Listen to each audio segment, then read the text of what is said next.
Did you see any tornado stuff out west or no? See any what? Tornado stuff? Oh, yeah. I mean, I didn't see a tornado, but the warning, I was on a bus when like my phone went off. And then when I got off at the stop, I like had to sprint home. And then, of course, I was home and my roommate, Nick, was just like, yeah, I mean, it's a category 1 equivalent. Okay, what does that mean? It's probably not that bad. It's like, no, it's like I've never in my whole life had a warning this strong where like they're like, this is going to be the equivalent of a hurricane in Chicago. And yeah, it wasn't good. It's such a weird, like, there's nothing that can, like, there's no reason we shouldn't have a tornado is one thing. Like, it's just, if you look at how tall our buildings are, it's clear that they haven't been knocked down by a tornado yet. So, like, so it's kind of a survivorship bias kind of thing. But there was the Oak Lawn one that killed some people. Yeah. No, I mean, I feel like the experience we just had with all the tornado warnings was the best case scenario where it was just crazy enough to be exciting and then no one got hurt. Yeah. I think one person got killed in Northwest Indiana. Yeah, I saw that, but yeah. No, there's a down tree over on Broadway close to here, like a really big one. By the time I got to it, I wanted to go gawk at it, but they'd already like cleaned up the trunk and it was just the branches left. And I was like, oh. I bet this is one of those things that like isn't normal in other places where like Chicago has 1 or 2 storms a year where they're bad enough that trees fall down, cars get smashed.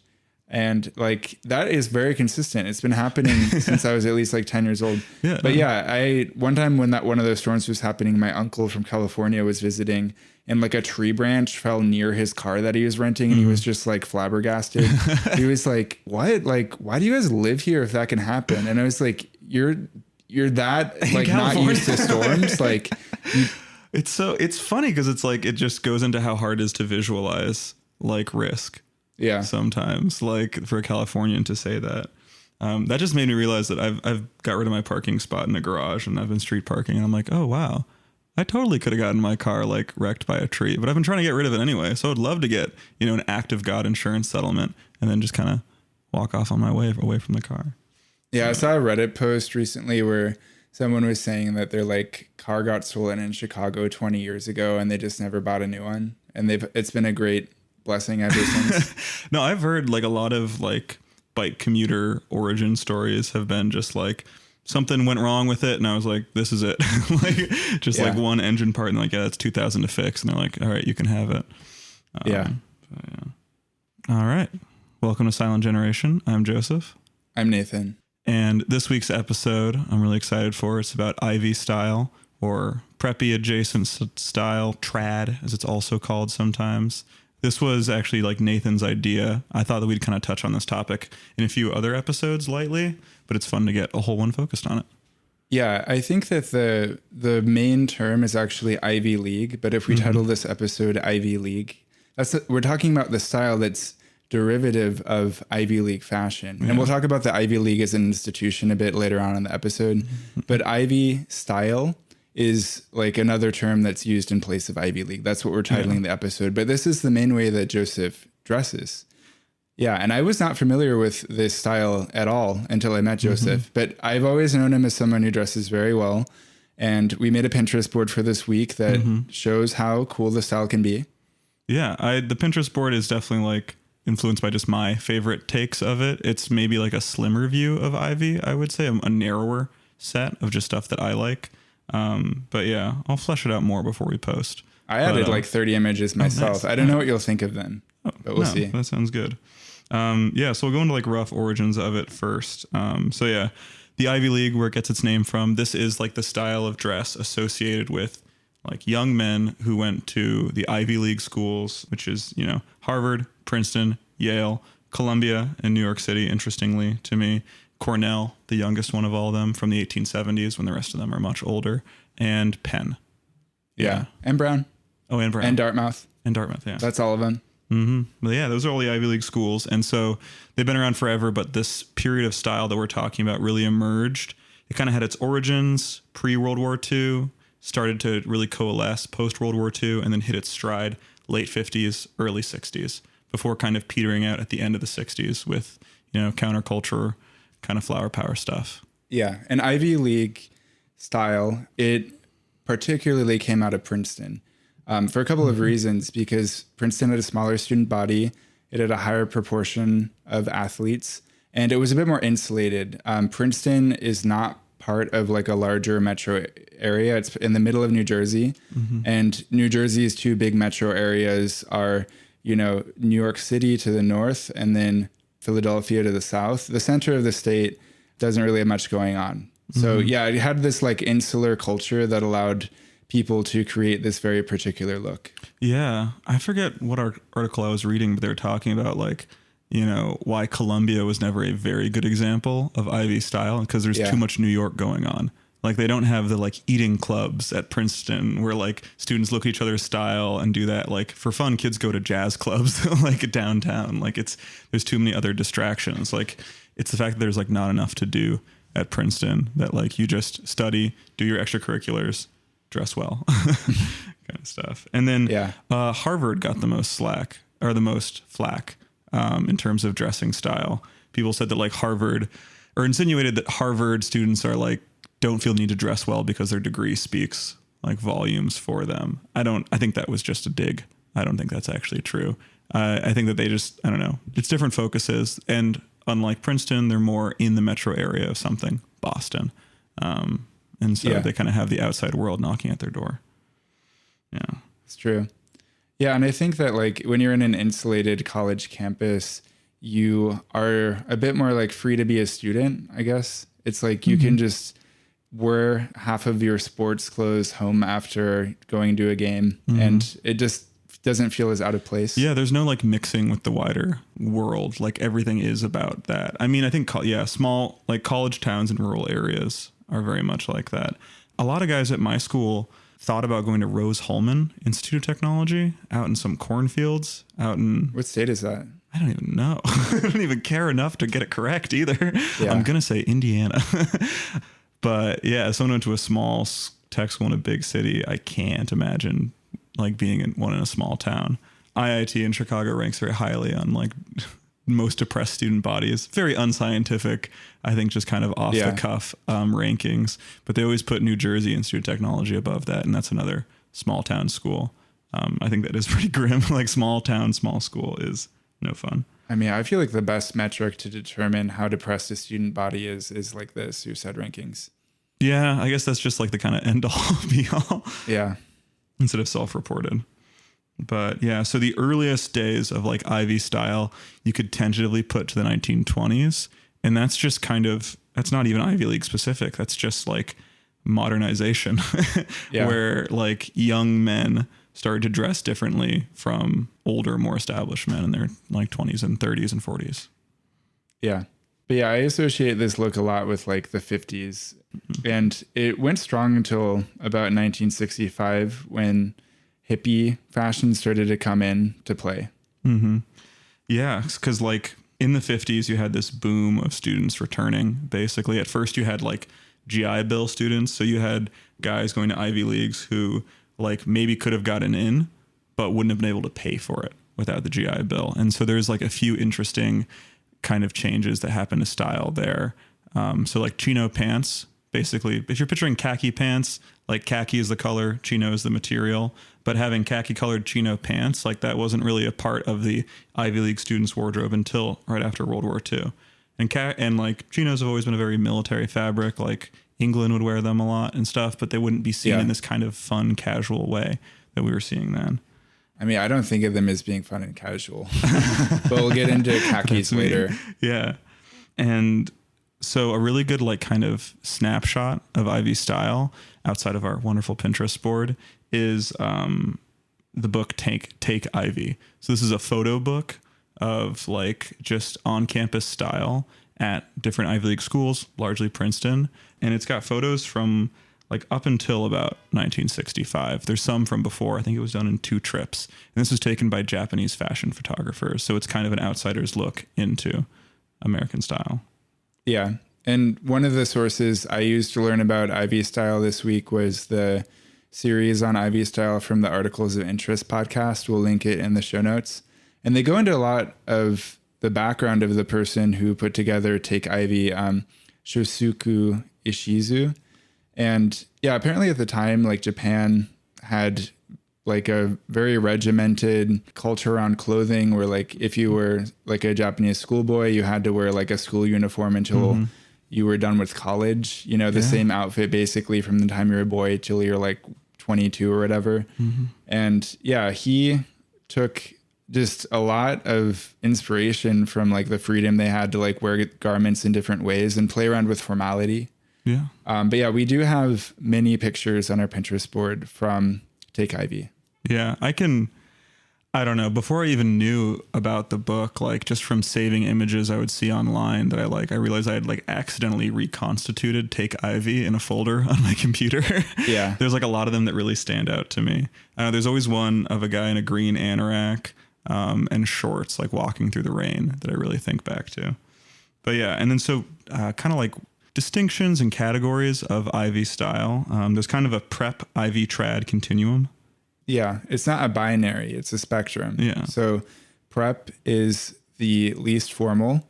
And I think a lot of people are correct when they say people are preppy these days because most people are not dressing in an Ivy or trad way. It's actually the correct term because prep, it often is just like boat shoes, like maybe a long sleeve sweater, you know, rolled up khakis. Like it's what you'd wear on a boat. And then Ivy style is like, it involves like, say, 2-piece suits. And then trad is the most formal. It involves like 3-piece suits and you wear them much more often. But yeah, Ivy also involves blazers, and trad style, they shy away from blazers. I would maybe redefine. I would say that like preppiest stuff you'd wear on a boat, going to play tennis, you know, the sportier version. I would say trad would be going to class, but might even include a blazer or a sport coat, like for a nice dinner or something. And then trad is like really about tailoring. Like, as you said, like, you know, it's about suits, and it's about like tailoring details. But yeah, we got this, this trichotomy here from Gentleman's Gazette, which we've mentioned before is a very interesting website. It's guys who are so into classic menswear. Things get almost into like period reproduction and almost kind of in a cosplay almost approach. There's a lot to learn from them, like just historically, because they have such a deep knowledge. But like, I think the fits they're most proud of just read as costumes to most people. Yeah. But I kind of see them as like, this is a weird comparison. I see them as like Orthodox Jews, where it's like they are doing it the most seriously and they're putting all their effort into it and they're really putting themselves like into the book, into the look, so that the rest of us can just kind of take a few things, learn a few things and live normal lives, I would say. It's a strange comparison, but yeah. Yeah. I only got familiar with Gentleman's Gazette through research for this podcast because I do not dress in a very like formal way. I might have mentioned this on the podcast, but like I work out a lot, like almost every day. And it does not work well for me to like go home and go to the gym. They're not far. They're like an 8-minute walk, but like it's much better for me to like not do a trip home and waste like 30 minutes. So I oftentimes wear t-shirts.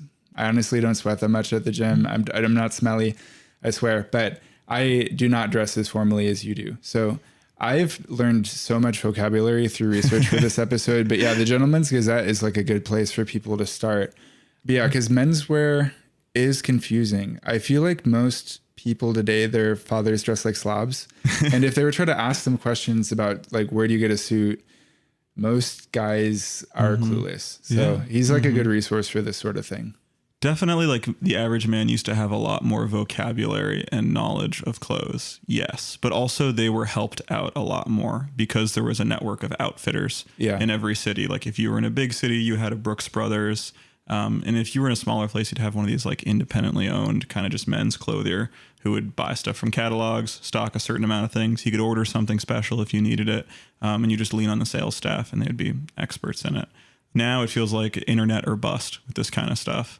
I don't know exactly how I got into this. I think that like how my style developed was like, I don't know. It's a bit of like what my mom kind of set me up with, what I saw my dad wearing. But then I saw none of this in Las Vegas. So I had to kind of like, I was like, okay, I'm not seeing enough of what I like. Did you see it in Germany or something? No. I don't know.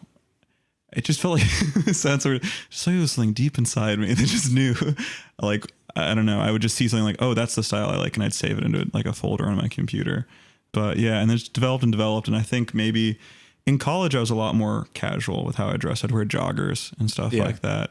And then my first job out of college was just so in the field construction wise that it kind of like bled into my like regular wardrobe too. I was just wearing a lot of like flannels and Dickies and Carhartt jackets and stuff. And then I felt like I didn't like how that bled into my personal life. I think I wanted to have a distinction between like my rough, like dirty working life on the job site. And I wanted to like come home and wear something nice. And then I don't know. And now I work a job where like I have to toe the line between like practicality and formality. And I like that. I think that Ivy is a good solution for that, because the Ivy approach to formality is that these were like young men taking more formal things and just doing the more casual version of each of them. Like instead of wool slacks, you'd wear chinos. Instead of a like starched broadcloth shirt, you would wear a kind of rough and tumble Oxford cloth shirt. It's like whatever there is, if there's a slightly more loose and casual version of it, you'd wear that. Yeah. But for me, as someone who's not as familiar with preppy or trad clothing, I can't see it as well as or as easily as you can. To me, it just looks formal. Yeah. But yeah, I realized through doing research for this episode that it's because the Ivy League look has become the standard way to dress up for men. And so for me, it just immediately reads as formal, even though it's not, as we can see. It feels like splitting hairs, and it feels like a lot of these casual details are just lost on most people. Like, I think when we were buying, we went to Suit Supply to get you a suit, and I would point out a blazer. I'm like, this one has patch pockets. That's more casual. But to the average person, it's still a suit jacket. Like, you are still, more formal. And like, I don't know, I was wearing like a very like knit silk tie to this one fraternity event we had, and someone was complimenting it. I was like, yeah, isn't it nice? I thought it would be like, not too dressy. And they're like, it's a tie. I'm like, all right, fair. Like just like the form itself reads as being formal. That's enough. But yeah. And then in terms of prep, which that's not what this episode's about, but I do want to mention like this one Instagram account that I follow, that the guy is just like screaming prep at like the top of his lungs. It's this guy, Keel James Patrick. He goes just by KGP on his profile, I think, but he's this like New England guy who is just so into saying he's from New England.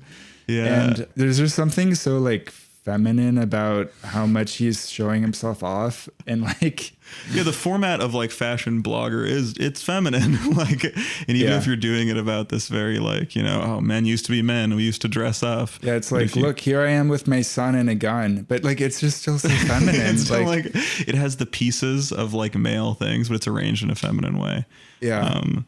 A lot of his stuff that he wears could be qualified as GTH or go to hell. So that's like, this is not a strict thing. This is just a phrase like, oh, I'm just kind of go to hell today. And so that's where you get so preppy that it's like outlandish, ostentatious, like salmon colored pants, Nantucket Reds as they're called sometimes. Or like I have a color blocked seersucker shirt that's like a Brooks Brothers fun shirt. So it's all like each part is a different color. The yoke, the placket, the front of it. Would you consider like St. Patrick's Day when preppy kids wear Kelly Green head to toe? Would you consider that to kind of fit into it? No, because it's got to still kind of have that like, I don't know. That's a holiday. Like that's its own kind of thing. I know, but I feel like Kelly Green is a very... bright green stuff. Like that's definitely go to hell. Like if you're wearing like a crazy green golf sweater or something, like this is when like I wear a lot of like more neutral tones and earth tones. I love like navy, burgundy, and forest green, like the dark muted variant of colors. But then, the go to hell thing is crazy pastels and like bright jewel tones and stuff, and wearing a sweater wrapped around your neck, that kind of stuff. Yeah. Oh, and also like chinos, but then they're embroidered with lots of little symbols, like lots of little icons. Like there'll be one of just golf clubs or like a teddy bear or stuff. That's just very zany and out there. I don't know. Maybe it's a dying art. You don't see a lot of go to hell stuff anymore. Yeah, so now we can start getting into the components of what actually, like, the clothes that make an Ivy League look. This is such a big section. I have no idea how you're going to go through this. In any kind of speed? All right. No, you're not just speed it up. It's just like, are you going to list them each one by one, or I don't know, aggregate them? We'll see how I figure it out. Yeah, so with shoes, like penny loafers are very Ivy. These are like leather dress shoes with a leather sole. They have like a moccasin toe, and yeah, they read as like dress shoes, but they don't have laces, and you can just slip them on and off. So that feels, casual. I have a pair. I have an oxblood pair that I wear a lot, and I have a black pair that I don't wear. I feel like it reads like I'm a 1950s nerd, like a short sleeve white dress shirt with a pocket protector. That's what the black loafers give me the vibe of. Yeah. It's a very iconic look. Yeah. I think nerds should dress like that again. I think that, I don't know, we should get rid of the anime t-shirts and stuff, and they should all go around with pocket protectors. I think it'd be a good look. That'd be a good look. Yeah. And then boat shoes and camp mocks, or camp moccasins. These are very similar. Just picture a boat shoe in your mind. If you're a European, Google a boat shoe. I don't know if you guys have those over there. But boat shoes have like 4 eyelets, so that's 4 spots for laces to go through. And then camp moccasins usually just have 2. Camp mocks are what I wear all the time in summer. I don't know, they look fancier and nicer than sneakers, but they are easier to wear than sneakers. Like, you don't need to lace them up. I don't know, I think they look good. Yeah.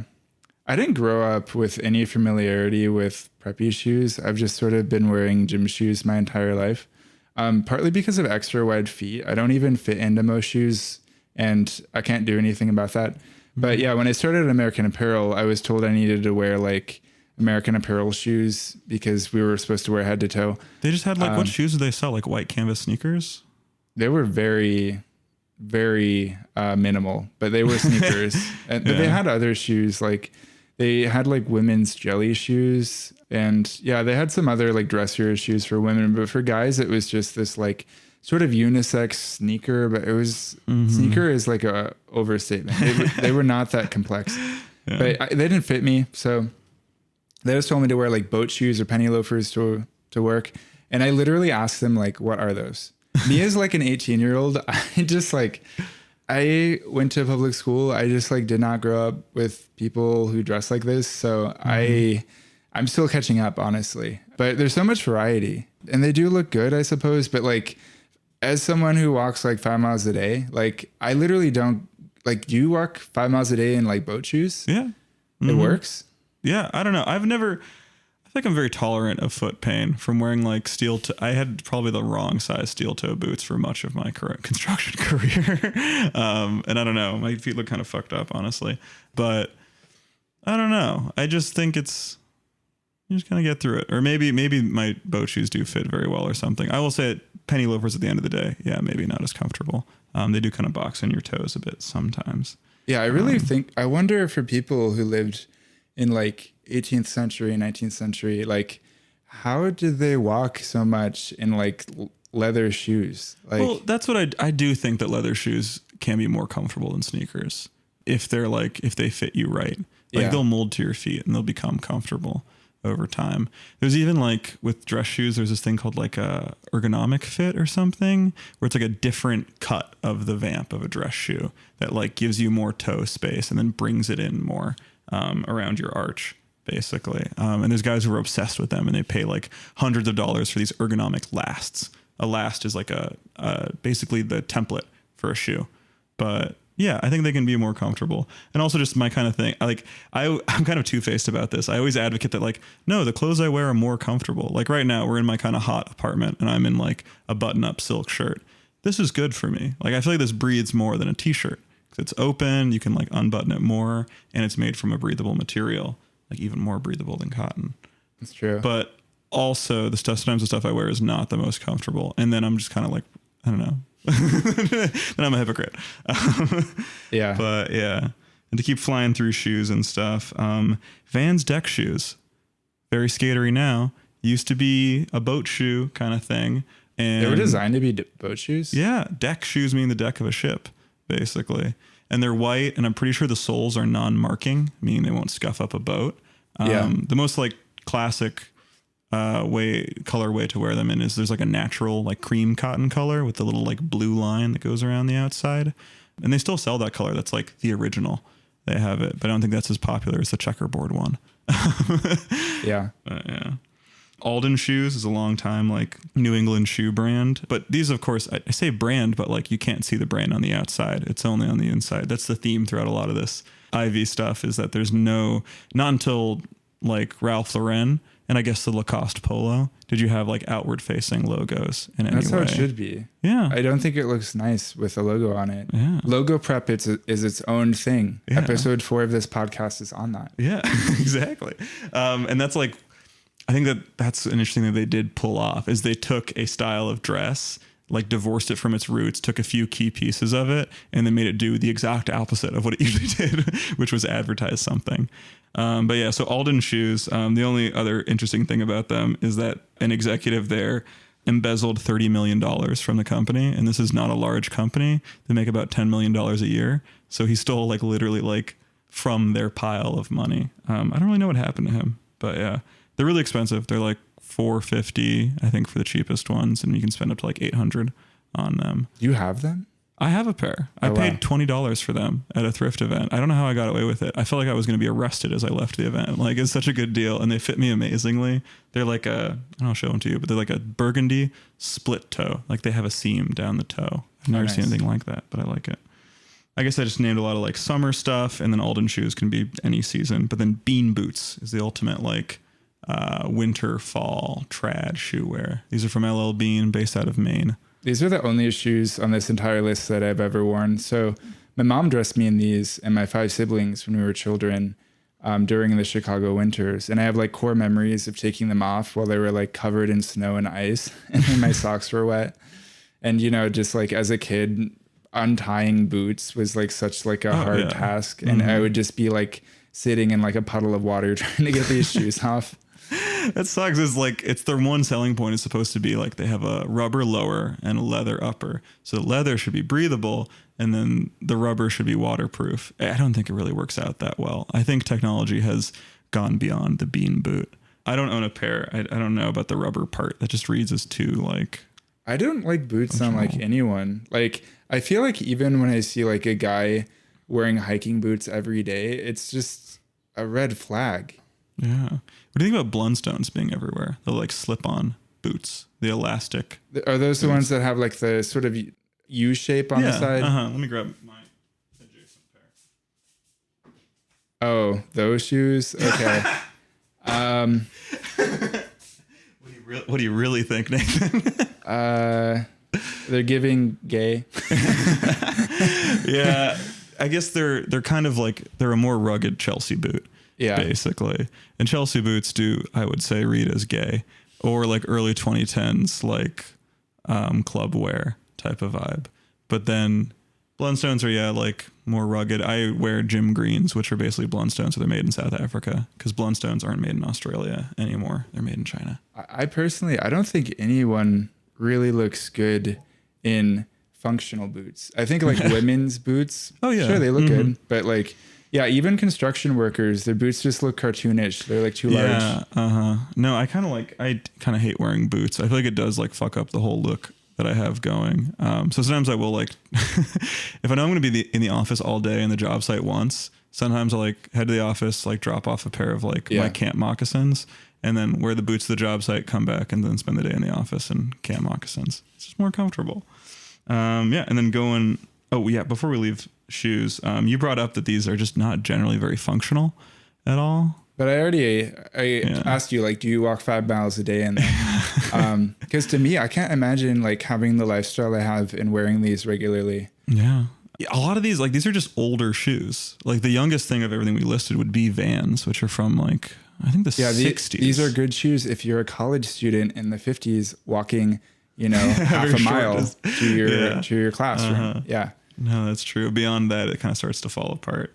Yeah. And then going up the body, we got pants next. I mentioned chinos earlier. Those are, a very like everyday IV kind of thing. And in terms of the details of chinos, like pleats, which are like those folds in the front of pants, the like mid-century IV style was to kind of do away with those. Like pleats were for your grandpa. Like we're young guys now. We wear flat front pants.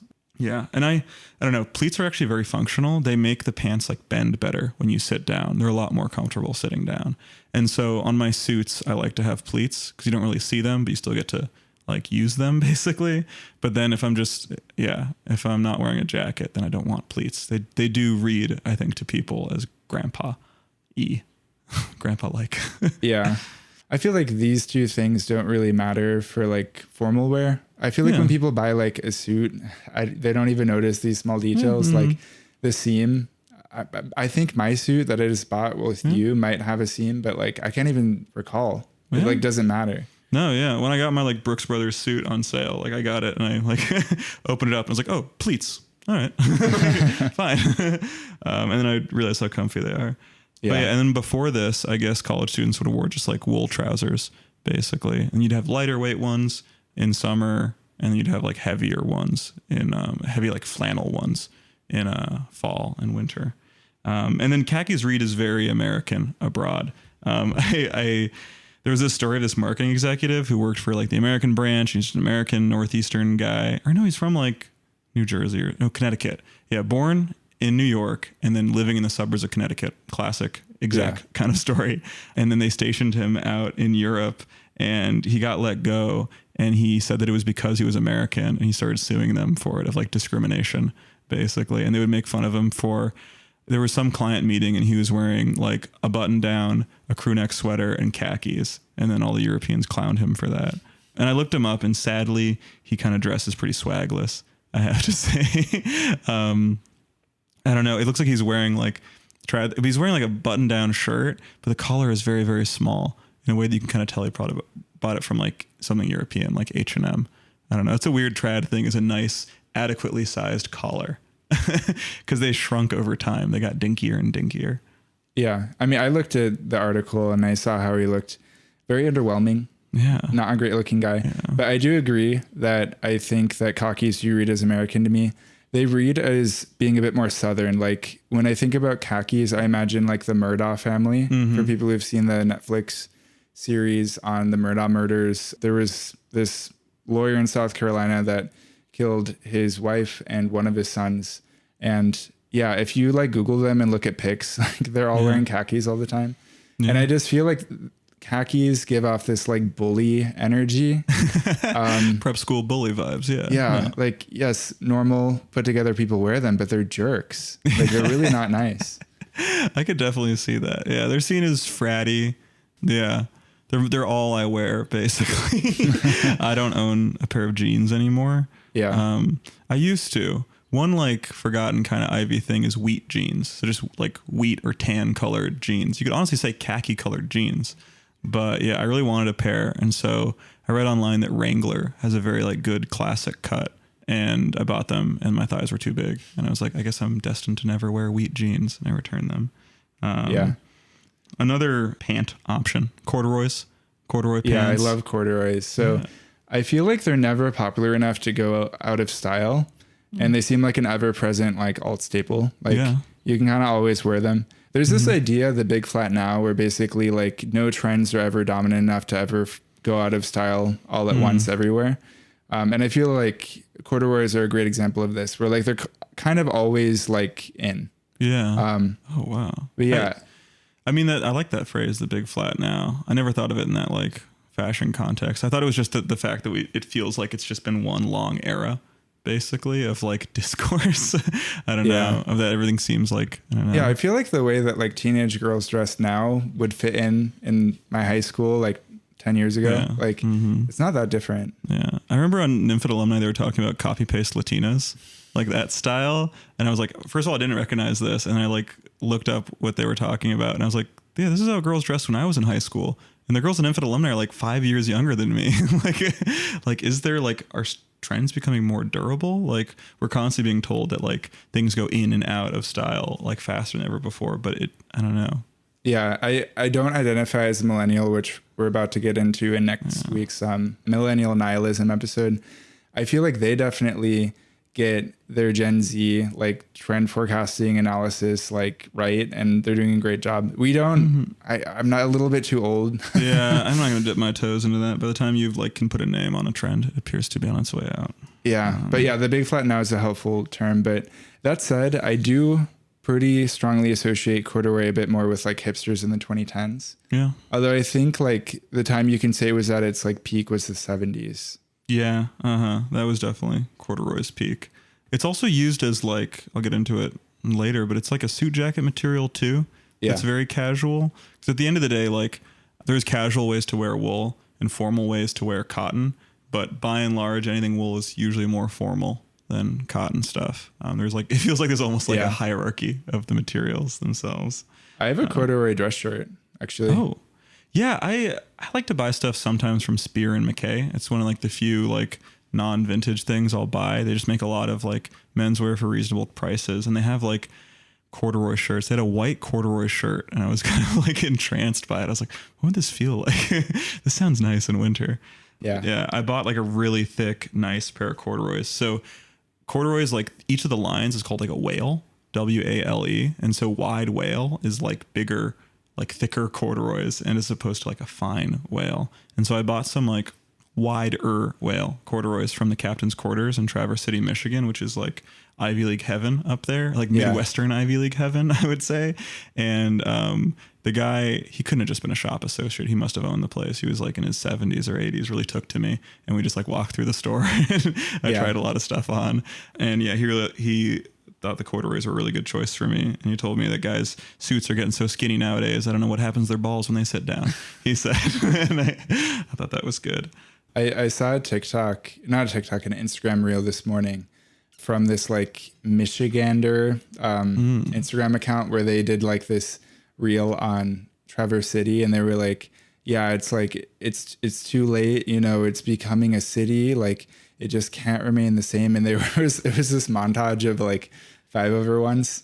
Oh yeah. And he was just like, yeah, it's becoming a city and we can't keep the, quaint. And the comments were like, you realize things change, right? No, Traverse City, when I drove through, I was like, why do they have 4 dispensaries? That's the one thing that struck me out there. Yeah, they have like a cute little walkable downtown, and their thing is like Cornish pasties. I don't know why. They must have had people from Cornwall immigrating straight there. I've never been to Traverse City. I've been to Charlevoix, which is very close. Oh. But yeah, for people who don't know, like the western part of Michigan, particularly the like northwestern part, is very like classy. Yeah, it's our Cape Cod. Yeah. Kind of, yeah. People have said that about Door County, Wisconsin, but I think western Michigan is our Cape Cod because it's nice and it takes a disproportionately long time to get there. I think that's half of the appeal, is that it's like hard. Unless you just fly straight there. Yeah, you can't take a mega bus out there. Yeah. But they do have an airport in Traverse City. So you can do that if you're rich enough. But going up into shirts, classic Ivy shirt is the Oxford cloth button down. Oxford cloth being the material, it's a very like rough weave of cotton, and then button down meaning the collar buttons down. And so there's just shirt terminology is just kind of confusing in general, I feel. When I say shirt, I kind of mean button dress shirt. I don't even like saying dress shirt. Yeah, long sleeve. Yeah, because people call those dress shirts now. Basically, a shuffle has happened where shirt used to mean a garment with buttons on it, and then t-shirt is a variant of that, and then dress shirt would be a garment with buttons made of a very like fine fabric, like broadcloth. That stuff that has no little roughness to it. It's very flat. It almost has a sheen to it. Yeah, now I think when people envision shirt in their head, they see a t-shirt. Mm-hmm. Yeah, that's just how it is. But I like Oxfords a lot. They were the first like button-ups I ever purchased, and I still have them. But yeah, I feel like Oxfords last a really long time. They're very high quality. Mm-hmm. There's this great, what are they called? This like shirt maker. Like they don't do anything else menswear wise. They just make shirts. I'm trying to think of their name, but the guy who makes them was saying that there was a Vanderbilt who would buy shirts from them exclusively. And then after about 4 or 5 years of owning a shirt, he would send it back to them for them to replace the collars and cuffs, and then send him back the shirt. Basically, like, because the rest of the body is so like durable. It's only the parts that really contact your skin that get frayed and worn out. So you just replace those and you're good as new. I mean, for like really high quality goods, that's like how they should design things. Like for 3D printers, I, in my library career previously, worked in the Maker Lab at the library, which offers 3D printing, laser cutting, CNC classes. And with 3D printers, like they're designed now in a way where basically like the extruder head, those are meant to be replaced. And the other parts of the machine don't break down. And that's like good design. Yeah. Because if you don't design it where like, you know, the things that come into contact the most, like the collars, the cuffs, if those aren't easily replaceable and you have to just replace everything, that's the right way to design things. Yeah, no, I'm always skeptical of any like fully integrated, like I'm seeing that with e-bikes right now, where like over the generations of an e-bike, like it'll be one released in like 2018. They're like, we updated it in 2022 and now it has an integrated battery that's extremely difficult to remove. And it's like, well, I park my bike outside in Chicago. I'd like to take my battery in the winter. Like, this is not an upgrade. What is the gain here? I think it's like the urge to make things seamless can often like just forget about replaceability. But talk about replaceable collars and cuffs. Shirts used to have swappable collars, basically, because you would like rarely wash your shirt back in the olden times, like when people wouldn't do laundry as much. And so you'd buy like a pack of collars when you'd buy a shirt, and then you'd clip them on, basically. Like one of the illustrators I really like from like the turn of the century is J.C. Leyendecker, and he became famous for his illustrations for Arrow shirts and collars. And they were like, it was like they'd sell you the shirts and the collars. Yeah, and so I don't know. It's one of those things we take for granted of like, oh yeah, a collared shirt, a shirt that comes with its own attached collar. I feel like the only modern equivalent to that is like when you buy a coat where like you can take off the hood. Oh yeah. Yeah. No, that's true. I have some of those. Those are nice. Yeah.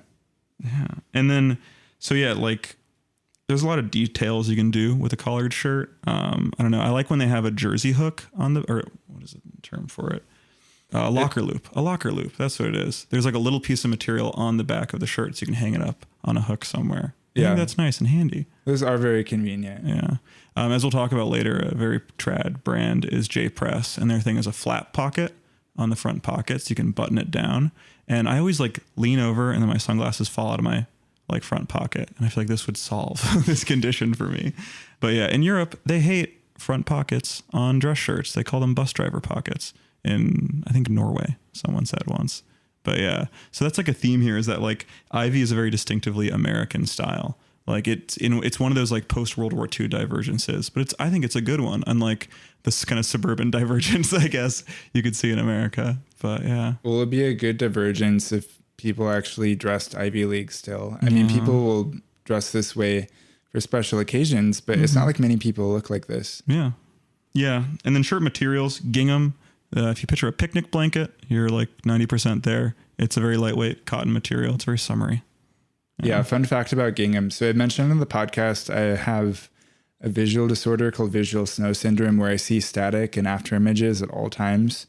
And one of the ways I know I have this is, I'll put this in the show notes. There was this Reddit post on the visual snow syndrome subreddit where someone put like a list of patterns, and a bunch of comments were like, yeah, gingham like vibrates. And I've always felt that way my whole life. I've been like, I told people years, like a decade before I got the diagnosis, like, yeah, does gingham like shake when you look at it? And they'd be like, what are you talking about? You know, literally it looks like it's pulsing. Oh my God. Not like a little bit, like a lot. And even if like peripherally, it like looks like it's like vibrating. Oh my God, I'll be sure not to wear any of my gingham around you. I don't think I have any gingham right now. It doesn't even matter like the size too. It's like any size of the print. Yeah. It's something about, there was like a peak gingham in like the early 2010s. There was this one like gingham shirt that too many dudes were wearing, and there was like a New York Times article about it. But the blue and white, right? I think, yeah, the blue and white one. I think I owned one when I had like my first little office job as a college intern. It was just in the rotation. But I don't know. Maybe I should give gingham a second look. And then Madras, I'm going to pronounce it in that way, but it's Madras would be the place in India that's named after. But it's very lightweight. It was very cherished when it came to the US. Like people went crazy for this stuff. There was like a small Madras craze. Yeah, I mean, according to Wikipedia, it was like a luxury good. And it was like a status symbol in the US because only American tourists who could afford expensive Caribbean vacations during the 1930s had access to these. Mm-hmm. So they'd come back with them and look really nice. But to me, they just read as very, very 2000s. Like, I feel like when I was growing up, like particularly like girls' clothes had like a ton of Madras prints. Like even I feel like Barbies, like Madras shirts and stuff like that. But yeah, I actually was hanging out with someone this weekend. I went on a brick tour in Beverly, and this friend of mine, he showed up in like this like pink colored shirt and then like jeans that were, the inseam was lower, it was around the knees, but then there was this Madras band of like blue, white and black around the bottom of the shorts. And I just told him, I was like, you look so 2006. And he was like, oh yeah, I bought these shorts in Poland. And I was like, oh duh. Like, cause you know about like cultural diffusion. It takes a while for things. A little bit behind. Yeah. Like I feel like even, like the Venezuelan migrants I see throughout the city are so visually distinct because they dress like 2008. Yeah. Like, no, it's true. Yeah, the skinny jeans and all that. Yeah. The color combinations too. Yeah, I see some pastels and stuff. Ripped up jeans. Like there's a distinct look. No, definitely. Yeah, I should have found this article again, but with Madras, I think it was like one businessman like went to India, found it, and is like, oh, this is gold. And then he like kind of invented the craze for it, like did a huge like a bigger marketing push than would have been typical at its time and associate it with like Caribbean vacation. So it was this Indian fabric that like Northeastern people would buy when on vacation in the Caribbean. It's just interesting how that all stitches together. Yeah. Yeah. And now we get into the part that I probably have the most to say, might have the least, which is, jackets and suiting, or tailoring as it's called. So this is where we get into the little minutia and the tiny details. So some of these might be hard to picture. I'll try and like I'm going to use jargon. You have to, but I'll try and explain it better. So 3 roll 2. This refers to a jacket that has 3 buttons, but you're only supposed to button the middle one. And so the vestigial upper button, the one not being used, kind of like pushes the collar out into a roll basically. And this is a good detail in Ivy League for like, this feels like religious stuff sometimes. Like just explaining why this is good is so like useless. Like, oh no, it's just, well, I think what it really does is it adds it's like depth and texture to something. Like when you tie a tie, you should try and have a really nice dimple in the middle of it because it causes the tie to stand up a bit and introduce like more depth to it. I think that's roughly always a good thing. Yeah. But yeah. Yeah, thin fabric's cheaper. Yeah, and makes the fabric look less thin. Yeah, it kind of stands it up. Yeah. So sport coats and blazers, I'm not going to go into the whole distinction between them. People say like, oh, a sport coat has patterns, a blazer is all one material, a blazer is always something nautical too. I'm not going to tread into that at all. But for spring and summer, some fabrics would be like wool, silk, linen. I have a wool, silk, linen tan blazer from J Press that I love dearly. It's like combination fabrics are so smart. They're like the performance wear ahead of their time. Yeah, and notice that none of these fabrics that are blended together are like polyester or synthetic. They're not going to give you microplastics. Yeah. It's actually funny. J Press recently released some pants. I forget what they're called. I think it's crash linen or something like that, but it's like a linen polyester blend. And guys like me, weird guys, were like freaking out, like, what the hell? J Press is using synthetic materials. And then someone stepped in like, actually in the 70s, J Press introduced these pants like that had polyester in them as like the selling point. And so this is kind of like a reissue. This is actually like a very trad thing. And everyone shouted him down like, no, that's bad. We don't care about the 70s. Like you tell me anything happened in the 70s and I wouldn't care. I think a lot of people are like more focused on that early 60s period. Yeah. And yeah, I don't see what polyester is going to help with in a like summer garment. Nope. Yeah. And then I have like a navy blazer and I got it in hopsack, which is like a weave of wool that's more open and rough. So in my mind, it looks more casual. To everyone else, it looks like a navy jacket with gold buttons. So I'm a fancy boy whenever I wear it. But I think it breathes more. And in a very like conditioned world, like if you're wearing a wool suit coat, I think on average, like a room, if you're at a wedding or something, it's not going to be cold. I don't think. So I think that in today's world, I find I get less and less use out of my like tweed sport coats and more out of my, like, I can wear my linen ones pretty deep into fall sometimes. Yeah. I did read somewhere that like a navy blazer with gold buttons is like, especially Ivy style. Yes. Like it's very iconic. Mm-hmm. Yeah. So on Reddit, there's this r/navy blazer, and that is like a whole bunch of guys like me arguing over sartorial details. Are they posting face? Rarely. Rarely. But yeah, so the navy blazer is like held up as that. And then I think it is a very good garment. I think it's very flattering. It's casual. The gold buttons is always a bit of intrigue. And then paired with the khakis, I think it's very smart. But you can also do it with like gray wool slacks in fall. I think that's good. And then I think just against a white shirt, it's always amazing. But if you have like any kind of university stripe Oxford, that's where it's a very like fine stripe that's kind of woven into the Oxford. So it's not like a jarring big difference. Like it's a very faint stripe. I think that looks very good under it. I don't know, big navy blazer defender, even though I don't know, it feels like it's hard to find an occasion to wear one because I think they're too casual for weddings and then too formal for a lot else. And then for fall stuff, I mentioned corduroy earlier. Yeah, it's casual. It's American. In the Talented Mr. Ripley, Matt Damon's character, who is like, you know, very duplicitous, like kind of impersonator, basically, who's pretending to be Ivy League. He, in order to extract an Ivy League guy from an overlong vacation in Italy, he arrives wearing this like olive corduroy sport coat, and it just stands out because it's so like stiff and not breathable compared to all the like Italians wearing linen around him. Yeah. I've never seen The Talented Mr. Ripley, but the picture from our men's jewelry episode, the artwork for that week was from that movie. Yes. Mm-hmm. And then they've made a mini series for it now of like a reboot of it. I'm not super interested in it. I don't know. It's not going to match the power. Who's interested in any reboots? Exactly. And then, as I mentioned earlier, tweed, very like Ivy thing to wear. And then when it comes to like full matching suits, like not blazers and sport coats, Brooks Brothers is always a go-to with that. And their kind of innovation, they've always been like, you know, clothing used to all be custom all the time. And Brooks Brothers really paved the way with off the rack stuff. Yeah. Also, like a more ignominious part of their history is that like their off the rack stuff they did was largely inspired by making clothing for slaves. Basically, it was called livery, where you dress up your slaves in these like matching outfits that were often like very like ridiculous kind of on purpose.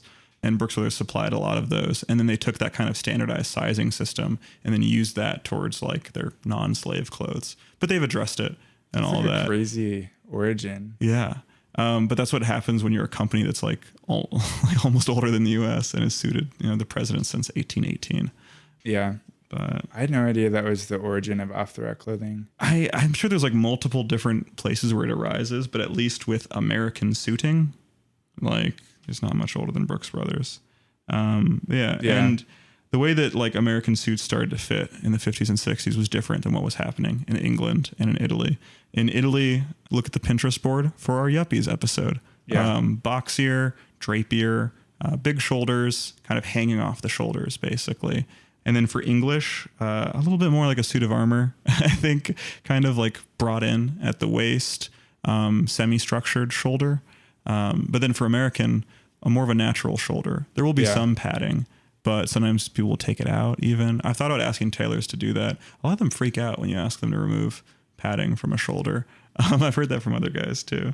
But I think tailors are like, they always usually have your best interests in mind. They want you to make very like conservative choices. They don't want you to like, they don't want to tailor something for you. You go to you go to an event and everyone's like, geez. And then that comes back to them. All right. And we'll hop into personal grooming next. Yeah. The crew cut is kind of the name of the game. That's kind of the haircut you have.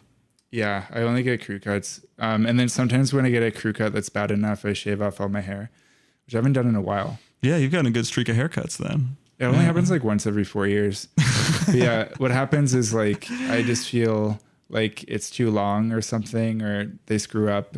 Actually, last time I got it cut, I had to go home and touch my hair up, and it could have gone wrong, but it didn't. Thankfully, I didn't have to buzz off all my hair. Have you thought about just finding the same hairdresser? No, I go to a different one like every single time. I used to do that too. It's no way to live, man. You gotta. I know, but like the thing is, like I tried going to my local barber shop for like 2 years or longer, and I actually tip extremely well, like 30 to 50% of the cost of the haircut. And I would always be like, oh yeah, like they're gonna like me. But no, it's like it's kind of the same experience I've had with like a lot of things where like I guess I'm just not talkative enough, and I'm like, no, you should know who I am. I tip well. But then they just like no one would ever like want me when I came in, and You're getting picked last for haircuts like you're in gym. But I'd always see people in the barbershop and they'd be like, oh yeah, it's clear that this guy's going in every 2 weeks and this is their guy and they know each other. I don't know how to build a relationship like that. I have like crazy good rapport with the guy who cuts my hair. Like we come in, he was always asking about my dating life and stuff. And he's always giving me shit for being on a gay rugby team. I also go to the gayest barbershop in Chicago. But no, that's really funny. No, I'm going to find you someone to cut your hair regularly. No. It's good. Build a rapport. Yeah. It's pro-social. This last time I got my haircut. I even went to like a really nice place where like the haircuts are like $40. Yeah, and I've done that in the past. It sucked. Anyways, I don't have a good time. And I have a very simple haircut. It's not like I'm even asking that much. But no, I should probably think about trying to have something a little more interesting, but I don't know. No. Yeah. Yeah. And then facial hair. So like in the 50s and 60s, regardless of Ivy, that just wasn't the look in general. In the early 60s, it'd be very rare to sport that.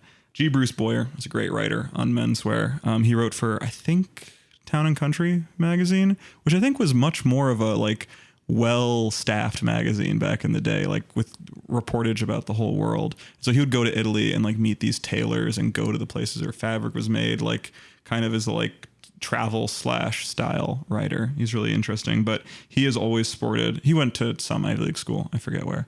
But he always sported a very close cropped beard. He said he started doing it when he started balding early in his 20s.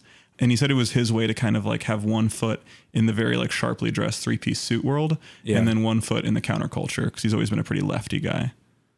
Yeah, I listened to a short podcast episode you sent me where they interviewed him and he was really funny.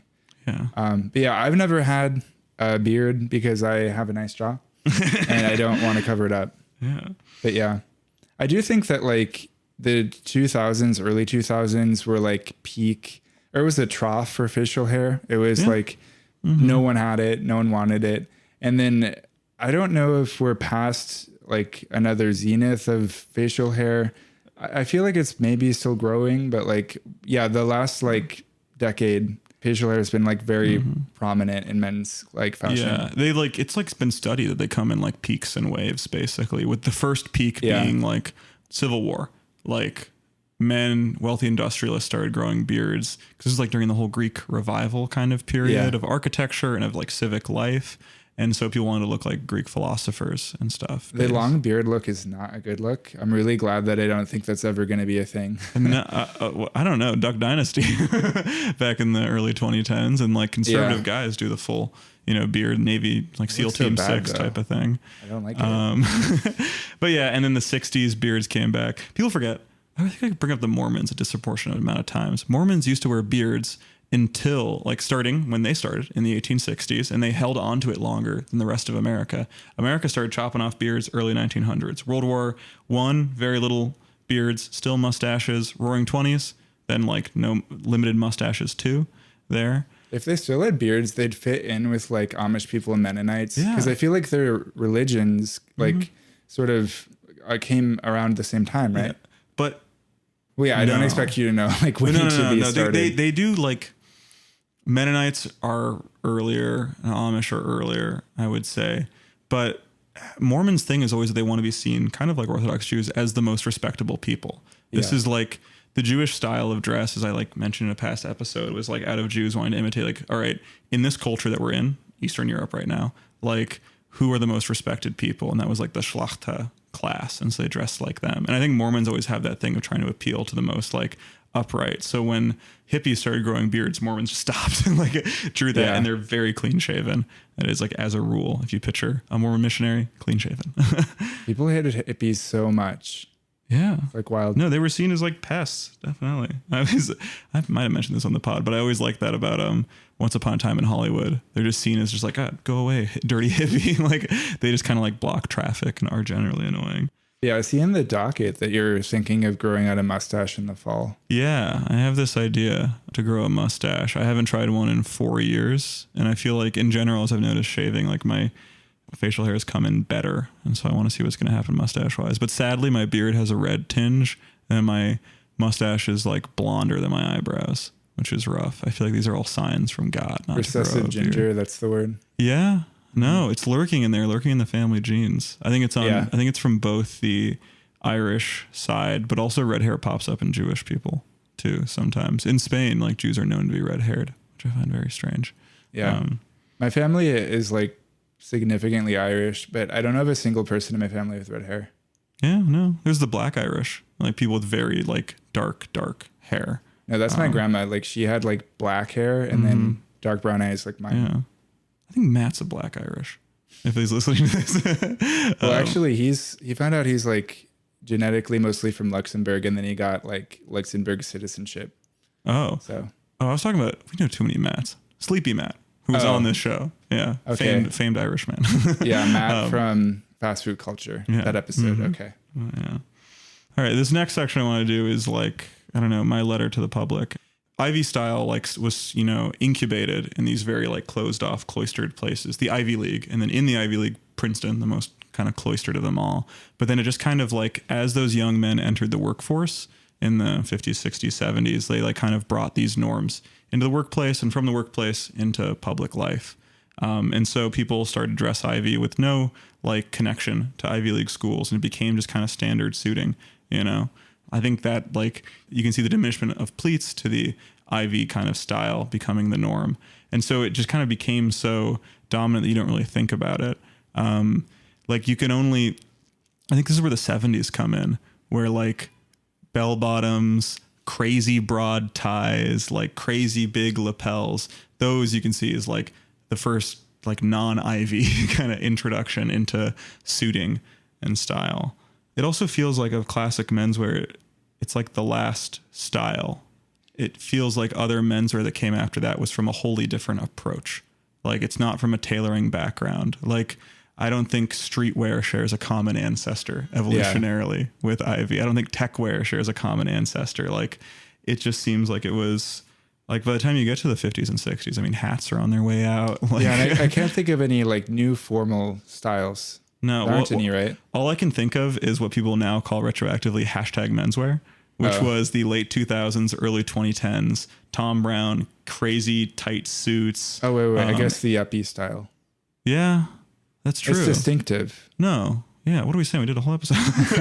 Yeah. In terms of like a move in formal wear. Yeah. That was something that kind of like pivoted away from Ivy, looked more to Italy than to America. Yeah. I think that's like, and that would have been kind of I could imagine a divide in like an office full of stockbrokers of the guys who were more Ivy and then the more like yuppie type guys like buying their suits, not from J Press, but from, Florent. No. I got to think Armani. Armani. But I want to say one even cooler, but I'm going to stick with Armani. Yeah. I was going to say Ermenegildo Zegna, but I'm not confident in my pronunciation enough. And also I don't think they made suits back then, only fabrics. But yeah, on the case for Ivy, I think it is a good look. I'm extremely attracted to guys that just dress up. Like suits are very attractive, but I don't think that like any style of dress that is ubiquitous, people are going to do it well.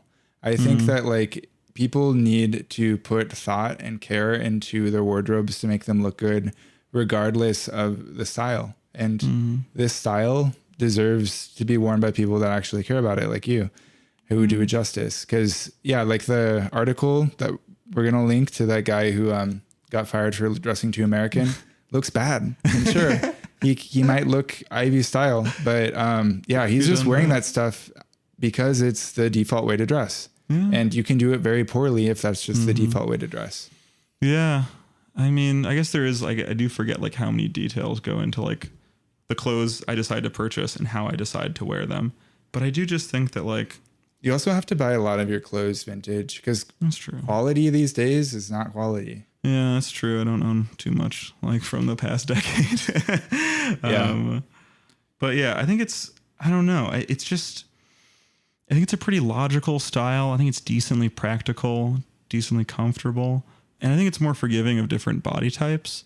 When I went to the J Press store in New York, I was just trying on different suit jackets and stuff. And they were like, you don't really have the J Press body type. So what they told me, which they said is like I forget how they said it. They're like, it's more for like an executive who's had too many like client lunches.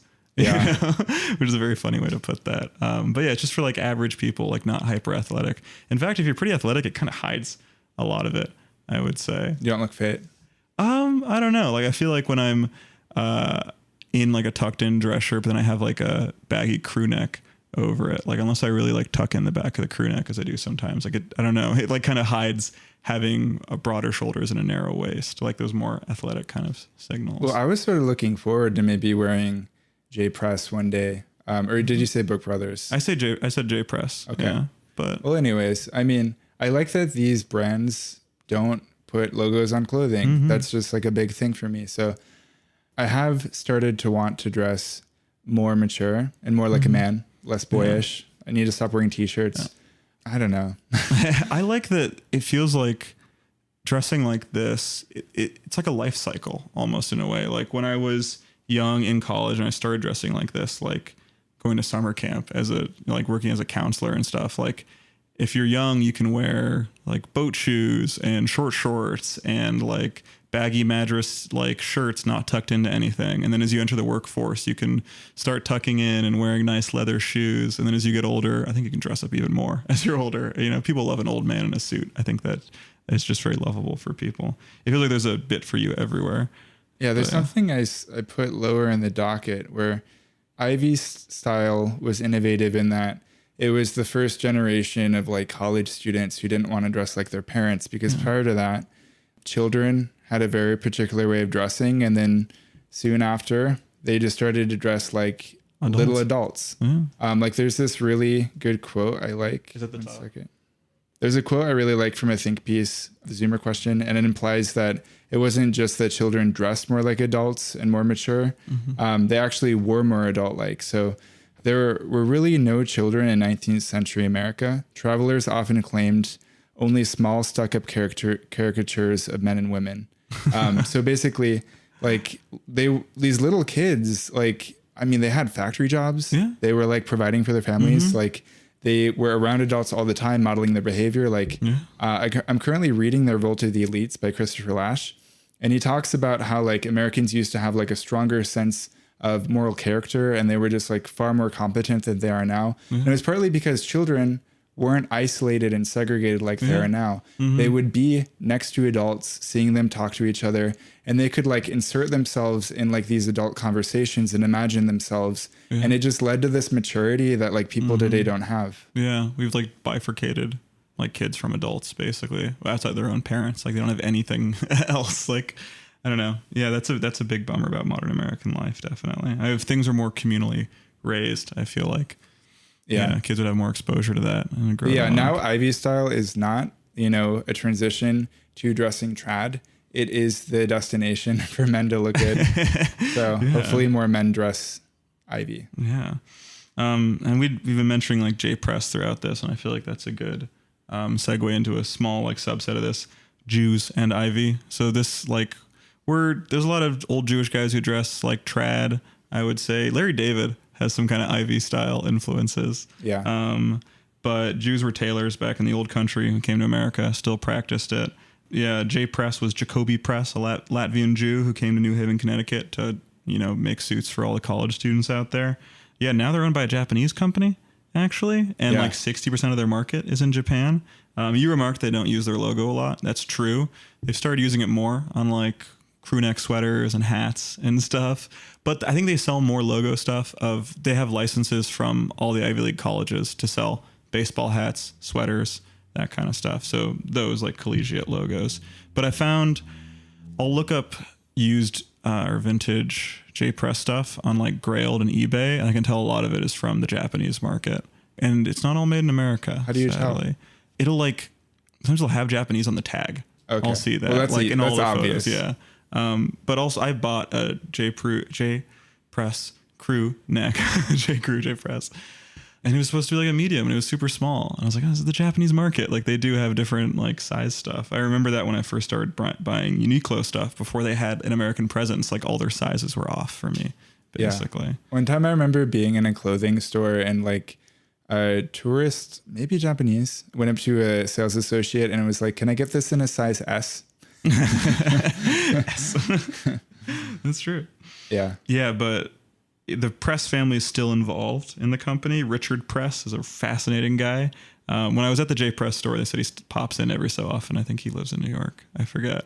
But he's like half like crazy Jewish grandpa, half like crazy WASP, like white Anglo-Saxon Protestant. He just wears the most like go to hell. Was he stuff. interviewed on the Articles of Interest podcast? I think so. Yeah. Yeah. He's a very like loud, like maybe he's a little bit deaf kind of voice. But no, I find him very, very endearing.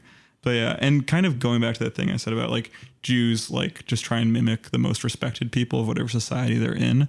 I think that's why we took to Ivy style so much too. Like for the same way that Orthodox Jews were trying to dress as like Hungarian nobility, like Jews who were, you know, rising the ranks in the 1960s, tried to mimic the WASPs they were sitting next to in class. Yeah. Yeah, I don't have much to say about Jews in Ivy. It's all right. It's okay. Yeah. Another subset of it, Seven Sisters style. So Seven Sisters referring to the universities. Our super fan Brianna requested that we talk about this. Yes. Thank you, Brianna. Yeah. But yeah, so a great visual chronicle of this is Rebecca C. Tuite. That's what I don't know. Tuite. That's her last name. Seven Sisters style was a photo book that she released, that she published. That shows like how women would dress at these great schools in the 50s and 60s. Yeah. So the way that they dressed, it definitely read as more masculine. It like, besides the like pencil skirts that you'll see on our Pinterest board, a lot of what they were wearing on the upper half of their body, it was the exact same as like Ivy style for men, you know, with feminine accessories, feminine accents. But when I was listening to the Articles of Interest podcast, apparently like the colleges were sort of encouraging them to dress in this like extremely masculine way. Because at the time in the 50s, when they started to dress in this Seven Sisters style, it was like the equivalent of drag. Like it was like when people, you know, born from a different generation saw like young women wearing this stuff, it was shocking and highly unusual. Like they were not used to seeing people dress like women this. wearing pants and stuff. Yeah. I learned that in our family, like some distant relative of ours, like wrote pop songs in the 30s and 40s.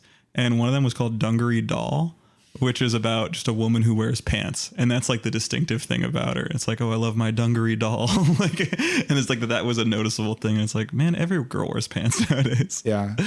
One time I heard an anecdote about someone where they had extremely religious cousins, and their like little cousins thought that she was a whore for wearing pants. I love that stuff. That's like, it just feels like not even backwater or like older. It feels like 1800s, like in its sensibility. I remember someone talking about how like their grandma like grew up in a farm like somewhere in the Midwest, and they're like, I'm pretty sure by the time she died, she had never had pasta or pizza. What? Like to think of like those are new things to America. Yeah. If you think about it, like that's ethnic food. Like they were so like old America, they would like look askance at pizza. Yeah. I mean, it's wild how like bland and simple American food was for a long time. Yeah. No, not very, definitely. I didn't like it, honestly. Yeah. But yeah, we do have pictures from the Seven Sisters Styles book on our Pinterest board. Yeah. It's like, I think it's a good look. I kind of remember when I started like dressing more Ivy, I think I was like trying to put the outfits together, but the materials I was using were stuff I'd buy from Uniqlo and H&M, which wasn't always perfect for it.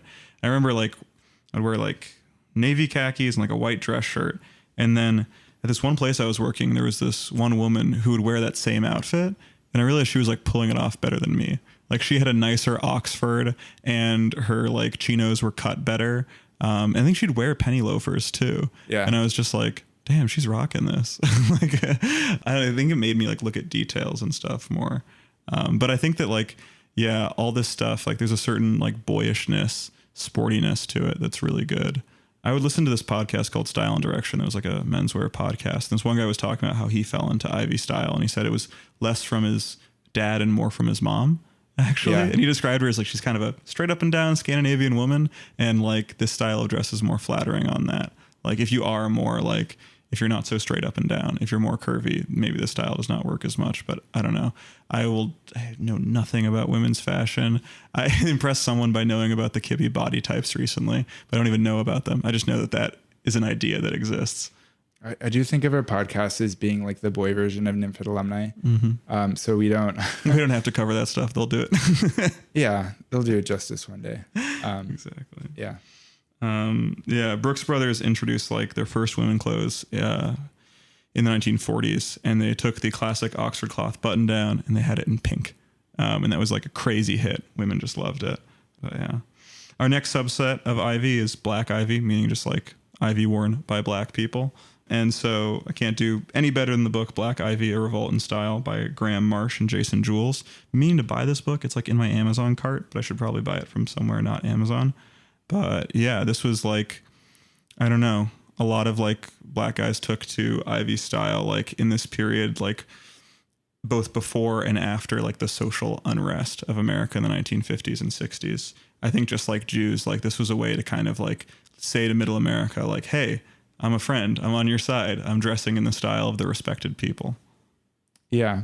Apparently it was also like a bit, I wouldn't say the word provocative, but it was a radical act to say that like, I am as high status as you, and like representing that through clothing.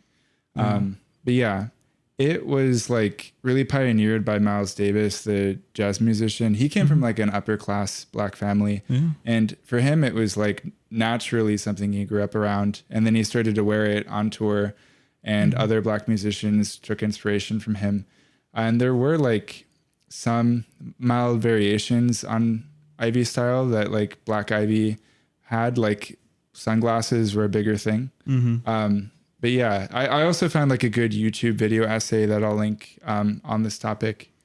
Yeah. Miles Davis, like, I don't know how he dressed originally, probably just like average guys in the 40s and 50s, but it was like white college kids who really took to his music in the 60s. So he toured around like all the Ivy League schools and would get crazy good attendance. Yeah. And I think that kind of like rubbed off on him there, basically. He originally wore zoot suits, apparently. Oh. Yeah. Oh, yeah, that would kind of make sense. And then later in as his a jazz musician, you're going to like, I think the 20s lasted longer for jazz musicians, you know, like well into the 40s and stuff. Yeah. And later in his career, if you look at pictures of him when he's older, he looks kind of like dressed in like this alien way. Like he has these really big like sunglasses. Afrofuturist, basically. Yeah. And his music went crazy too. But yeah, and then people pin like kind of the demise of Black Ivy style to the death of Martin Luther King. Basically, like that kind of idea of like accommodationist, kind of like, let's meet middle America where they are, let's dress in their preferred style. Like it felt like that just couldn't win anymore if Martin Luther King was dead, and if like there was this kind of fractious moment in civil rights. And so this is when you see, I mean, Black Panthers are like, this isn't a perfect timeline of anything, but like Black Panthers were not dressing Ivy style, you know, it was militant black turtlenecks, more inspiration of like African textiles and clothing. It was a retreat from kind of like integrationist into, I think, a more separatist aesthetic in some ways. But I mean, still some like people like kept holding on to the style. Like you listed Elijah Cummings in here. He always rocked the style. Yeah. I mean, there are members of the Congressional Black Caucus, some of whom are still in office, but Elijah Cummings, he was a famous civil rights activist who worked alongside Martin Luther King. And he sort of dressed Ivy style his whole life. And there are other people, members of the Congressional Black Caucus. They're sort of aging out. They're going to be out of office pretty soon. They're getting pretty old. But yeah, they still kind of dress in this way. Yeah. Another like Ivy variant here is like something I think I'm working on. I don't think this has been like put to paper too much, but what I'd call like state school Ivy, which is as part of this trickling down of Ivy League style, like reaching kind of the Midwest and the kind of heartland of America. And so a lot of the fundamentals of Ivy style, tucked in dress shirts and all that, but more like rough and tumble workwear, farm wear inspired pieces. So flannel would be more present in both pants, but also like flannel shirts. And then like a barn coat, things like that. It's sad to say, but flannels are more formal now just because people wear t-shirts like nonstop. Yeah. No, people would always like, more than a tucked in dress shirt, I think people would come to my tucked in flannels, because I would buy these old Pendleton wool flannels and wear those on the job site. And they're just like so crazy warm and nice. Yeah. Yeah. And you look at the way they're cut, they're meant to be tucked in. They're not like those untucked shirts that you can buy nowadays. Yeah. I don't know why that stores doing so well? Because there's a couple of them yet. That's why we should cut that out. Yeah. But yeah, so I'm developing my theory of either Midwest Ivy or state school Ivy or something. Maybe I'll publish a book on it. Yeah, I'll say this here just because I didn't say it earlier, but on Ivy style, I'm not a fan of collegiate logos. I don't like logos, period. But I feel like if you're wearing collegiate logos of a non-Ivy school, I respect that a little more. The people who are running around in like Harvard and Yale shirts when they didn't go there, I don't agree with that. I don't think we should be doing that. Yeah, no, I agree with that too for those schools. It's a shame. Like, yeah, looking at the J-Press website, they have like cool stuff with all the Ivy logos on it. I'm like, oh man, they don't have my alma mater on here. Of course not. But yeah, on the Ivy League, to get back to that, I want to talk about the Ivy League itself now. So this is my section. I want a really interesting rant. So I generally avoid talking about the Ivy League. You know, I am an anti-monopolist. I'm kind of opposed to concentrated power. And I feel like acknowledging the power that it has is like talking about the elephant in the room. It like sort of feeds into the undue attention that it gets. And I don't really want to, I don't want to add to that. But also people who've gone to Ivy League schools, they actually get uncomfortable if you talk about it too. This is something I've noticed. Like 100%. I have a friend, she went to Yale, and I was with her at a house party at UChicago. UChicago is a very good school. It's like top 12, looked up its current ranking. And we were there and someone asked her like, oh, like what school do you go to? And she said Yale, and they got incredibly uncomfortable. And they were like, oh yeah, I went to this high school in New York, you know, one of the best high schools in all of New York City. And I applied to all the Ivies, but I didn't get any, but I got into UChicago.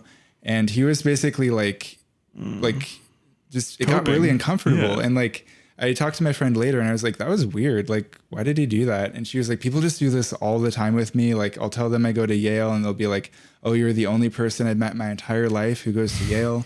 And they don't like talking about it. Like, I've met people many times where like, they'll be like, I'll ask them where they go to school or went to school. And they'll say like, oh, I go to school in Boston, or I go to school in New York City. And if you keep asking, they'll eventually say like, I go to Harvard, I go to Columbia. But they really don't want to say it. No, it's just like, I don't know, it's a lot to put on people like that. Like, it's just, I don't think, in that example of the Chicago people, like that's almost like, I don't know, I think it'd be easier to talk about going to Harvard around like state school people than Chicago people, because it feels like they're so close. Like they, like they're for almost them, there. Yeah, like Yale looms larger in their mind than for like people who went to UW. Like UW Whitewater or something like. No, I think it's a universal thing because there's actually this like really interesting study. I'm going to link a news article about it, but basically researchers a few years ago, they found out that air rage is triggered by walking past first class seating. This goes for people who are in coach, but also the people in first class seating.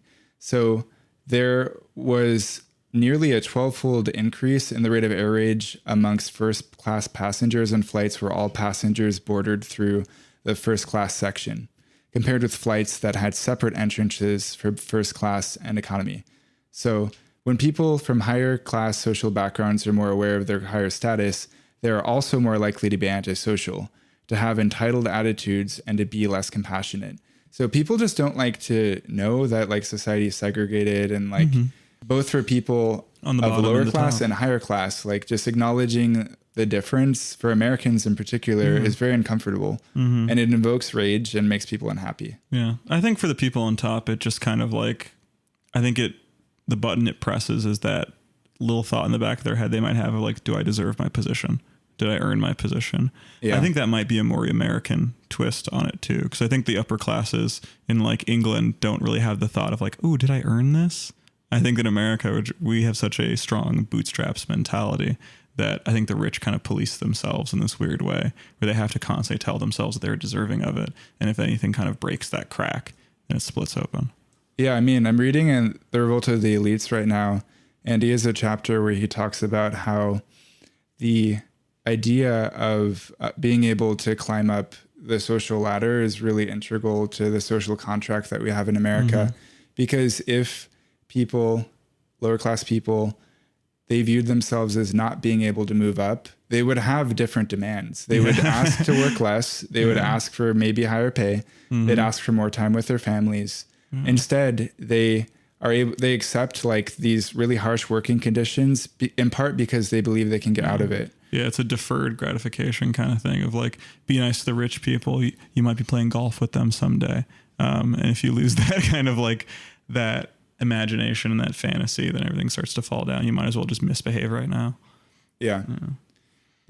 I don't like the Ivy League in large part, again, just because it has so much concentrated power, but also a big part of it too is because it's so intrinsically entwined with consulting.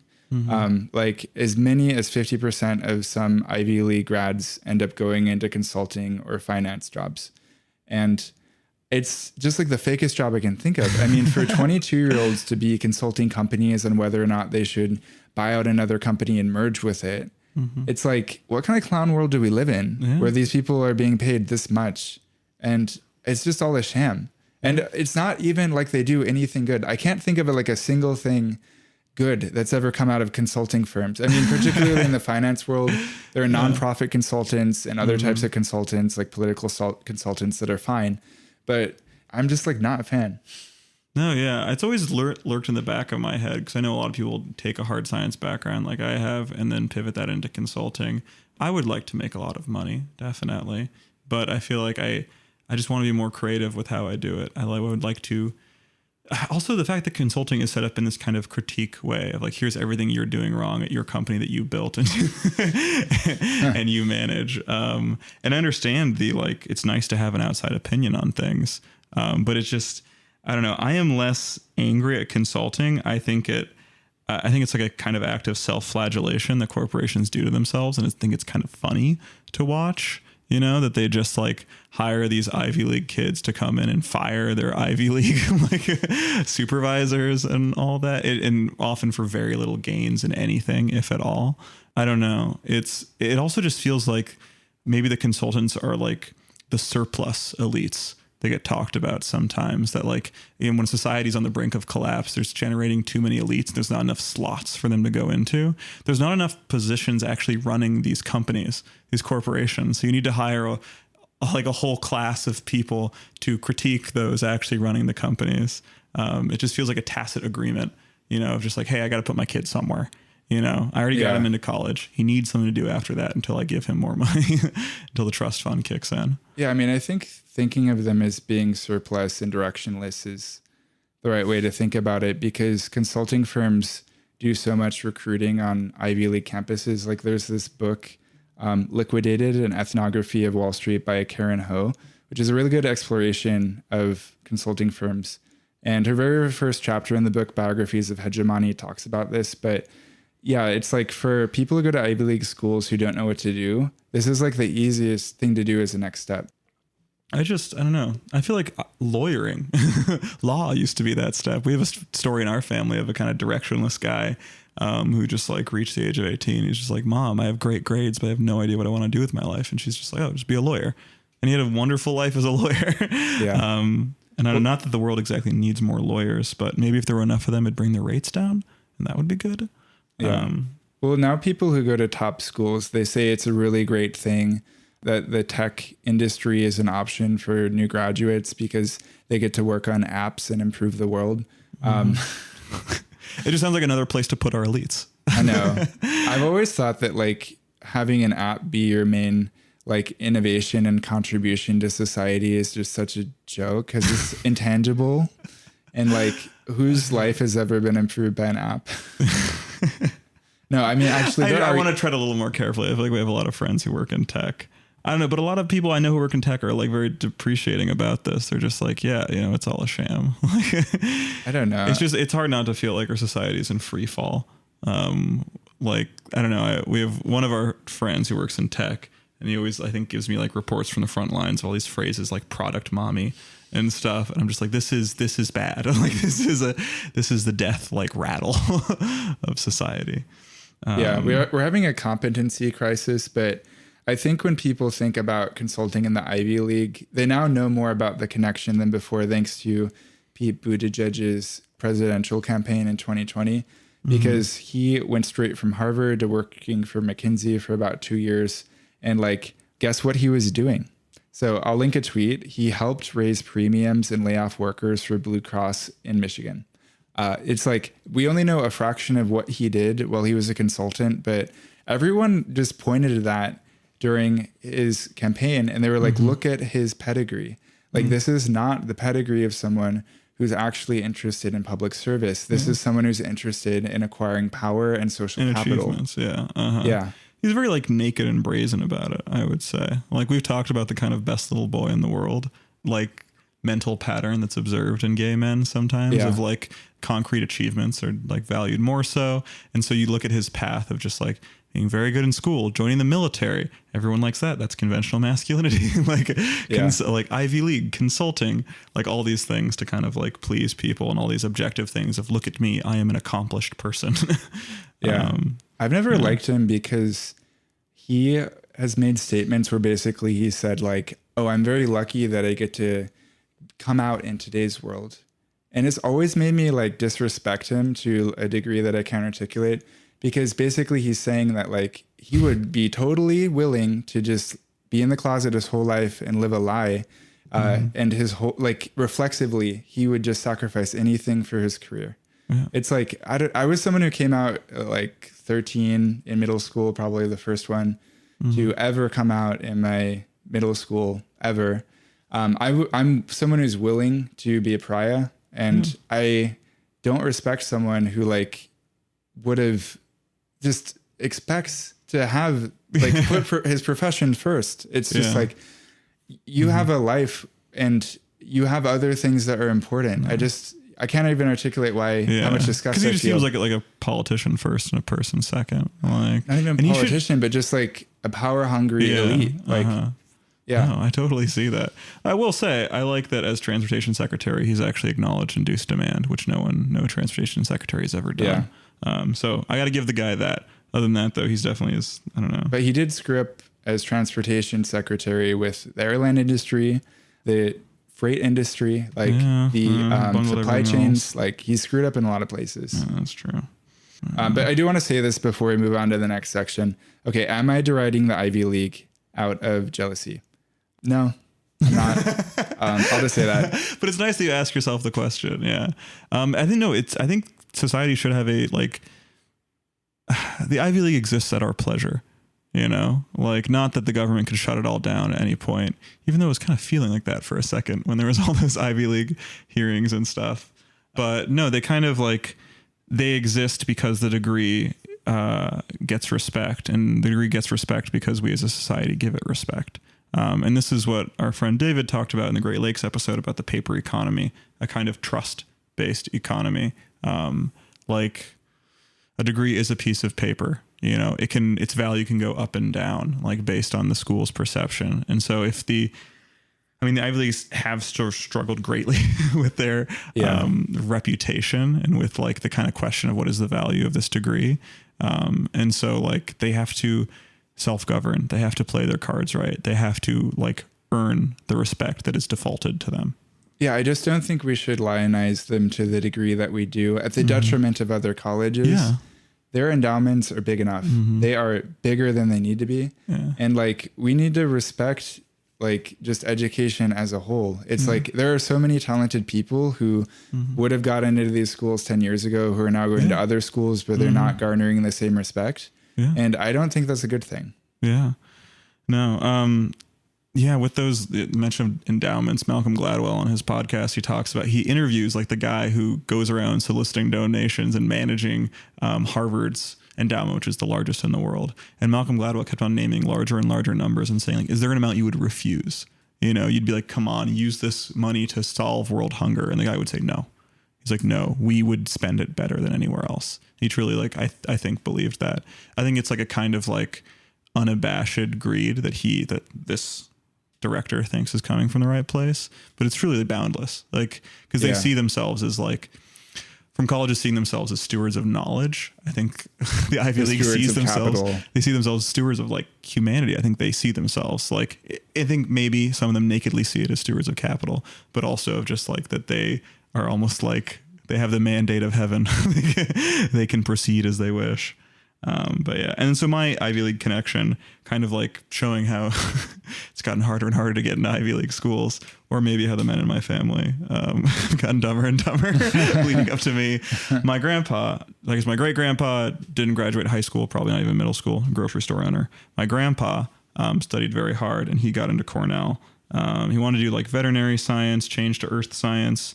He worked lots of odd jobs to pay for school. He was a taxi driver, ski instructor. And my grandma was at Ithaca College. They met there and they married before graduation.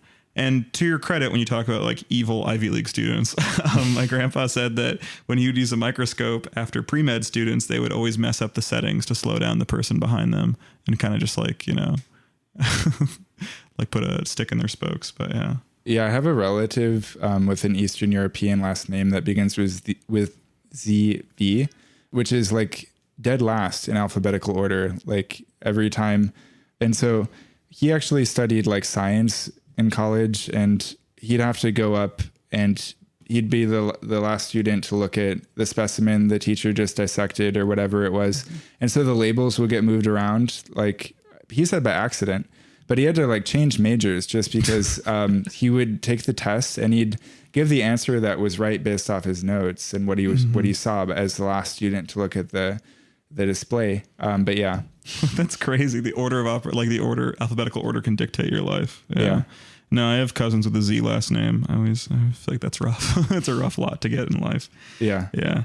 And then my dad, he was like a top student at a very, very small high school, and he had the legacy from my grandpa, but some of his grades and scores were lacking. So he had to go to like State University of New York for a bit.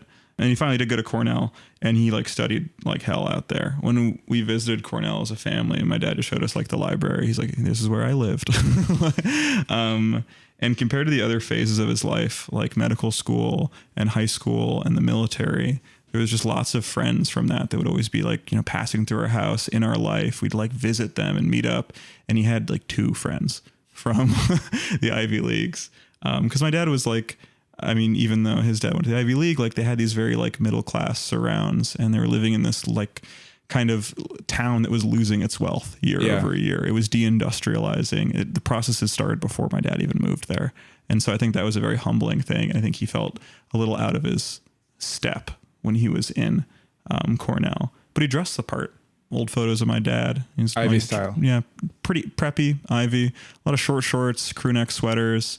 I posted a photo in the Discord of my dad and I wearing Oxford cloth button downs together, and he's tying a rep tie on me. So that's, we say, like my villain origin story of dressing. Yeah, those are your trad origins. Yeah. But yeah, and I did not even apply to Cornell. I wouldn't have got in at all. Like I don't know, my grades weren't that good. My test scores were good, but much more foreign competition, just much more domestic competition. I mean, especially like now with small schools closing across the country, there's just more and more of a focus on these few big schools.